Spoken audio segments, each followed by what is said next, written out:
Putin ने अब बहुत बड़े युद्ध की धमकी दे दी है। पुतिन ने साफ साफ कह दिया है कि यूक्रेन को लेकर नेटो बहुत बड़ी गलती कर रहा है।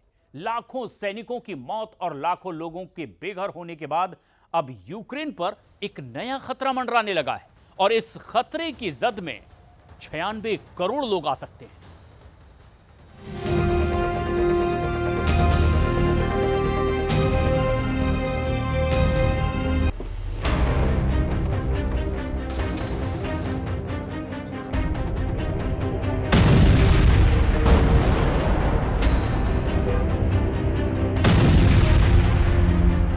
एक तरफ यूक्रेन में तबाही मची है, वर्ल्ड वॉर का खतरा मंडरा रहा है, परमाणु बम फिर एक्टिव हो गया है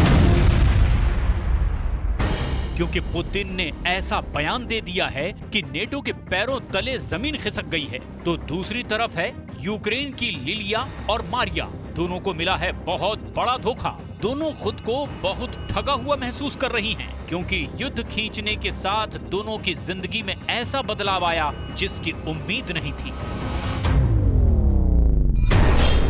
ये दोनों इस वक्त यूक्रेन के युद्ध की एक नई तस्वीर पेश कर रही हैं। अब आप पूछेंगे कि लिलिया कौन है और ये मारिया कौन है?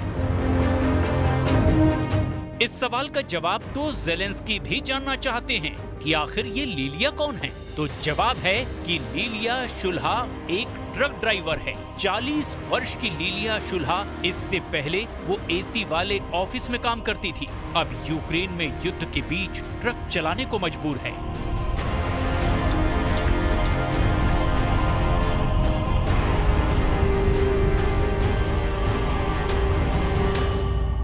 Так як я перша водійка в цій фірмі, то да, опита трошечки більше, не набагато більше, а наступні дівчата, які вже приходять сюди, вони питають, що там, як там, страшно. Ті ж самі питання, чи допомагає, чи є допомога, чи спілкуємося з дівчатами, допомагаю, що заїзди не такі вже поначалу тяжкі, потім все буде добре, ну, що всі все допомагають. दूसरी तरफ है मारिया कोरोलेंको। मारिया 30 साल की हैं और अब मजबूरी में ट्रैक्टर चला रही हैं क्योंकि उनके इलाके में ज्यादातर पुरुष इस वक्त रूस से लड़ने के लिए सेना में शामिल हो चुके हैं। युद्ध बहुत खतरनाक चल रहा है और अब तो पुतिन नेटो को मिटाने का इशारा भी कर चुके हैं। इसीलिए युद्ध के बीच यूक्रेन में फ्रंट पर लड़ने वालों की कमी होने लगी है। यही मुश्किल लिलिया शुल्हा की भी है। ट्रक चलाना और ट्रैक्टर चलाना, ये दोनों यूक्रेन में ऐसे काम हैं जो ज्यादातर पुरुष ही किया करते हैं। लेकिन अब लिलिया और मारिया दोनों के पास ये काम करने के अलावा और कोई दूसरा रास्ता भी नहीं है। Я зрозуміла, як це необхідно не тільки мені, не тільки моїй сім'ї, що я буду працювати, а зараз, на жаль, забирають хлопців, більше і більше забирають їх. І це так важко. Всі роботи, які робили хлопці, зараз робимо ми.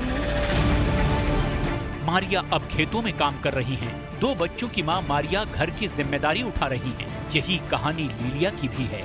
Кавляться в усіх шок, усі з телефонами, на вигрузках, на загрузках, всі з телефонами, всі фоткаються.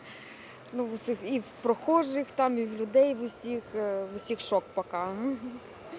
Ну, скоро нас буде більше, вже шок трошки буде менший, що це вже буде не новина, що дівчата у нас працюють на таких професіях.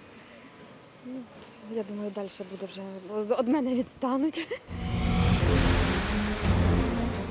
पूरी दुनिया पूछ रही है कि पुतिन की वॉर फैक्ट्री और उनके वॉर कंट्रोल रूम में ऐसा क्या चल रहा है जो पूरे नेटो को मिट्टी में मिला सकता है। देखा जाए तो पुतिन ने सितंबर 2024 में ही वार्निंग देते हुए अपना परमाणु तहखाना खोल दिया था। सवाल है कि क्या पुतिन अपनी सबसे खतरनाक मिसाइलों को लॉन्च करेंगे? ये वो मिसाइल हैं जो इस वक्त एक्टिव हैं, पूरी तरह से एक्टिव हैं। रूस के लगातार हमलों के बीच ज़ेलेंस्की की लाचारी, नेटो की मजबूरी और बाइडेन की बेचैनी देखने लायक है। फरवरी 2022 में शुरू हुआ युद्ध इस वक्त 2025 की तरफ बढ़ चुका है और अब तो खतरा ऐसा है कि जिन हालात का सामना यूक्रेन की लिलिया और मारिया कर रही हैं, वैसे ही हालात कहीं पूरे यूरोप के ही नहीं पूरे नेटो के ना हो जाएं। यानी 96 करोड़ लोगों के सामने अब वर्ल्ड वॉर का खतरा मंडरा रहा है, क्योंकि पुतिन ने कह दिया है कि यूक्रेन को लंबी दूरी के हथियार देकर अब नेटो रूस के खिलाफ सीधी लड़ाई लड़ना चाहता है। Идет не о том, чтобы разрешать украинскому режиму наносить удары по России этим оружием или не разрешать. Речь идет о том, чтобы принять решение о том, что страны НАТО напрямую участвуют в военном конфликте или нет. Если это решение будет принято, это будет означать не что иное, как прямое участие стран НАТО, Соединенных Штатов, европейских стран в войне на Украине. क्या होगा अगर परमाणु बटन दबा और न्यूक्लियर हमला हुआ?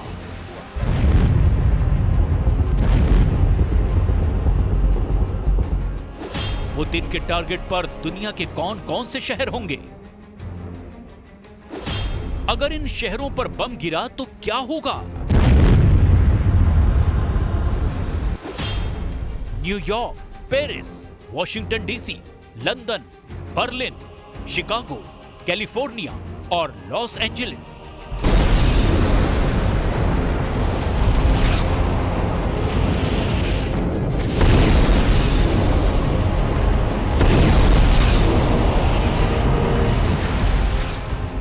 ये नाम इसलिए क्योंकि पुतिन की रेंज इन शहरों तक है, और अगर नेटो और अमेरिका ने उनके साथ न्यूक्लियर युद्ध शुरू किया तो पुतिन इन सभी शहरों को धूल में मिला देंगे। पुतिन का गुस्सा जलाकर राख कर देगा, ये बात तो बाइडेन भी जानते हैं, फ्रांस के इमैनुअल मैक्रों भी जानते हैं, जर्मनी के ओलाफ शॉल्ज भी जानते हैं और ब्रिटेन के पीएम कीर स्टारमर भी पुतिन के गुस्से से वाकिफ हैं। Это их прямое участие. И это уже, конечно, существенным образом меняет саму суть, саму природу конфликта. Это будет означать, что страны НАТО, США, европейские страны воюют с Россией. А если это так, то, имея в виду изменение самой сути этого конфликта, мы будем принимать соответствующие решения, исходя из тех угроз, которые нам будут создаваться. पुतिन की न्यूक्लियर कमांड इस वक्त पूरी तरह से एक्टिव है।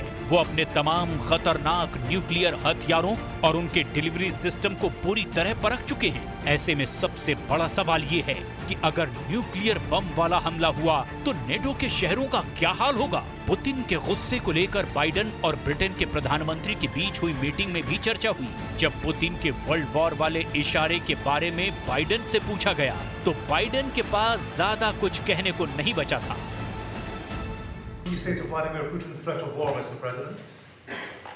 I don't think much about Vladimir Putin. The United States is committed to standing with you to help Ukraine as it defends against Russia's onslaught and aggression. Clear that Putin will not make it clear Putin will not prevail in this war, and the people of Ukraine will prevail. Putin की बातों को हल्के में लेने की गलती कोई नहीं कर रहा, और यही वजह है कि इस बयान के बाद बाइडेन से लेकर नेटो का हर देश अब बगले झांक रहा है। वो जानते हैं कि पुतिन को हल्के में लेना और उनके परमाणु हथियारों को कमजोर समझना बहुत बड़ी गलती साबित हो सकती है। और इसमें कोई शक नहीं कि यूक्रेन युद्ध की तैयारी पुतिन कई सालों से कर रहे थे। इसके पीछे 2014 के बाद के कई युद्धाभ्यास हैं जो यूक्रेन बॉर्डर के आसपास ही किए गए, जबकि रूसी नेवी की एक्सरसाइज ऐसी रही है कि नेटो के हाथ पैर कांपने लगे। ये रूसी आईसीबीएम बुलावा है, इसकी लॉन्चिंग देखिए और फिर नेटो के खौफ को भी समझिए। एक के बाद एक बुलावा मिसाइल लॉन्च हो रही है, एक मिसाइल, दूसरी मिसाइल, तीसरी मिसाइल, चौथी मिसाइल। पूरे क्लास की पनडुब्बी से ऐसी 16 मिसाइल लॉन्च की जा सकती है। 8000 किलोमीटर तक वार करने वाली ऐसी हर एक मिसाइल 6 परमाणु बम से लैस की जा सकती है। 6 न्यूक्लियर बम, यानी 6 शहरों की इस तरह की तबाही कि अगर टारगेट अमेरिका है तो अमेरिका के ऐसे 3 दुश्मन हैं जो उस पर परमाणु हमला करने की ताकत रखते हैं। पहला है रूस, जिसकी मिसाइल पूरे अमेरिका को कवर करती है। दूसरा है चीन, जिसकी रेंज में भी पूरा अमेरिका है। और तीसरा है उत्तर कोरिया, जो अमेरिका के पश्चिमी तट पर बसे शहरों को मिट्टी में मिला सकता है। अब सवाल ये है कि इन तीनों में से कौन सा देश इस वक्त अमेरिका को लेकर सबसे ज्यादा आक्रामक है, जो अमेरिका पर परमाणु हमला करने के फैसले से पीछे नहीं हटेगा? क्या वो रूस के राष्ट्रपति व्लादिमीर पुतिन हैं, जिनकी मिसाइलों से अमेरिका डरा सहमा है? क्या वो चीन के राष्ट्रपति शी जिनपिंग हैं, जिनकी खामोशी ही अमेरिका से लेकर ताइवान और जापान को डराने के लिए काफी होती है? या फिर उत्तर कोरिया के supreme leader Kim Jong Un के ऑर्डर पर अमेरिका पर न्यूक्लियर अटैक हो सकता है? किम जोंग उन ने अपनी मिसाइल लगातार दिखाई है। किम जोंग का हंसता खिलखिलाता हुआ चेहरा उनके किसी भी दुश्मन को डरा सकता है, खास तौर पर जब से किम जोंग को अपनी लंबी दूरी की मिसाइलों के टेस्ट पर खूब जश्न मनाते हुए देखा जाता है। टेंशन के इस दौर में पुतिन ने सेंट पीटर्सबर्ग में चीन के एक पावरफुल लीडर से मीटिंग की है। चीन के सेंट्रल कमीशन में विदेश मामलों के निदेशक वांग ई से पुतिन की मीटिंग बाइडेन को बड़ा मैसेज है। इस मीटिंग का बहाना तो ब्रिक्स की अगले महीने कजान में होने वाली बैठक है, लेकिन पुतिन अपने दोस्तों को कैसे इकट्ठा कर रहे हैं, इस पर बाइडेन की भी नजर बनी हुई है।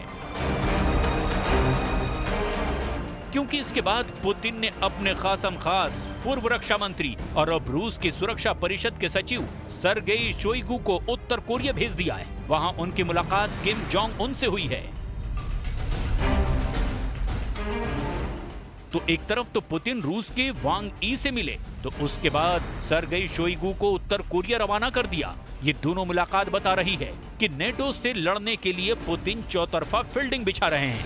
रूस, चीन और उत्तर कोरिया तीनों का ऐसा मिलना जुलना अमेरिका को बिल्कुल पसंद नहीं आएगा, इसमें कोई शक नहीं है। इसके लिए युद्ध को लेकर पूरी दुनिया में जो अंगारे देखने को मिल रहे हैं, इसमें यूक्रेन का अंगारा गाजा से भी खतरनाक है, क्योंकि इस जंग में परमाणु मिसाइलों की याद दिलाई जा रही है। ऐसे में यूक्रेन की लिलिया और मारिया क्या करेंगी, क्योंकि उनकी जिंदगी अब और मुश्किल होने जा रही है। लेकिन इस युद्ध के बीच दोनों की उम्मीद भी बाकी है। दोनों ने इस युद्ध के बीच भी अपनी खुशियां तलाश ली हैं। Моїй професії подобається це постійно нові місця. Це подобається керувати таким автомобілем. Це просто моя мрія. І подобається, коротше. Коли війна закінчиться, ми переможемо, хлопці вернуться і дадуть нам відпуск. यूक्रेन में लाखों सैनिकों की मौत के बीच ऐसा जज्बा और ऐसी उम्मीद बनाए रखना वाकई काबिले तारीफ है। लड़ाई अभी लंबी चलेगी, ये यूक्रेन के लोग समझ चुके हैं और उनके पास विकल्प भी अब लगभग खत्म होने जा रहे हैं, क्योंकि हाल ऐसा है कि अमेरिका, नेटो और रूस की लड़ाई के बीच यूक्रेन बुरी तरह पिस चुका है और इसका रिजल्ट पूरी दुनिया देख रही है।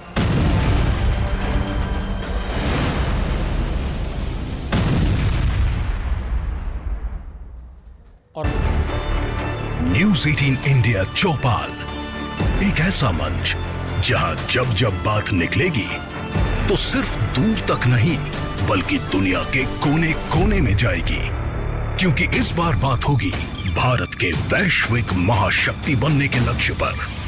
सरकार, समाज, सेलिब्रिटी और स्पोर्ट्स स्टार्स के साथ न्यूज़ 18 इंडिया चौपाल देखिए सिर्फ न्यूज़ 18 इंडिया पर।